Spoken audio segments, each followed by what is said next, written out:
കൊടും കുറ്റവാളി ഗോവിന്ദചാമിയുടെ ജയിൽ ചാട്ടം അന്വേഷിക്കുന്നതിനായി നിയോഗിച്ച വിദഗ്ധ സമിതിയുടെ കാലാവധി 3 മാസത്തേക്ക് വീണ്ടും നീട്ടി. ജയിൽ സുരക്ഷ ശക്തമാക്കാനും തീരുമാനം.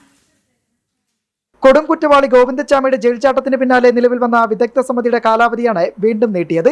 കണ്ണൂർ സെൻട്രൽ ജയിൽ അധികൃതരുടെ ഗുരുതര വീഴ്ചയെന്ന് ജസ്റ്റിസ് CN രാമചന്ദ്രൻ നായർ അധ്യക്ഷനായ സമിതി തുടക്കത്തിൽ തന്നെ കണ്ടെത്തിയിരുന്നു. 6 മാസമായിരുന്നു വിദഗ്ധ സമിതിയുടെ കാലാവധി ആദ്യം നിശ്ചയിച്ചത്. പിന്നീട് 3 മാസത്തേക്ക് കൂടി നീട്ടി നൽകുകയും ചെയ്തു. ഇതിനിടെ തന്നെ ജയിലിനകത്തെ ഗുരുതരമായ വീഴ്ചകൾ സമിതി കണ്ടെത്തുകയും ചെയ്തു. ജയിൽ ചാട്ടത്തിനിടയാക്കിയ സാഹചര്യങ്ങളും ജയിലിലെ പൊതുവായ വ്യവസ്ഥകളും ഉൾക്കൊള്ളിച്ച് സർക്കാരിന് സമിതി റിപ്പോർട്ട് സമർപ്പിക്കാനിരിക്കെയാണ് ആഭ്യന്തര വകുപ്പ് കമ്മീഷന്റെ കാലാവധി 3 മാസം കൂടി വീണ്ടും ദീർഘിപ്പിച്ച് നൽകിയിരിക്കുന്നത്. സെപ്റ്റംബർ മാസത്തിലാകും വിദഗ്ധ സമിതി ഇനി വിശദമായ റിപ്പോർട്ട് കൈമാറുക. അത് 3 മാസം കൂടി ഞാൻ ആ കമ്മിറ്റിയുടെ കാലാവധി നീട്ടിക്കൊടുത്തിട്ടുണ്ട്. അത് ജഡ്ജി രാമചന്ദ്രൻ നായരും ജേക്കബ് പുന്നൂസും അടങ്ങുന്ന 2 അംഗ കമ്മിറ്റിയാണ്. 3 മാസം കൂടെ നീട്ടിക്കൊടുത്തിട്ടുണ്ട്. റിപ്പോർട്ട് ലഭിച്ചിട്ടില്ല. ഇതിനിടെ ജയിൽ സുരക്ഷ വർദ്ധിപ്പിക്കാനും ആഭ്യന്തര വകുപ്പ് നീക്കം തുടങ്ങി. ജയിൽ വകുപ്പിലെ ഉന്നത ഉദ്യോഗസ്ഥരുമായി ആഭ്യന്തരമന്ത്രി ജയിൽ ആസ്ഥാനത്ത് കൂടിക്കാഴ്ച നടത്തി. ജയിൽ റൂൾസും ജയിൽ മാനുവൽ പരിഷ്കരിക്കാനും യോഗത്തിൽ തീരുമാനമെടുത്തു.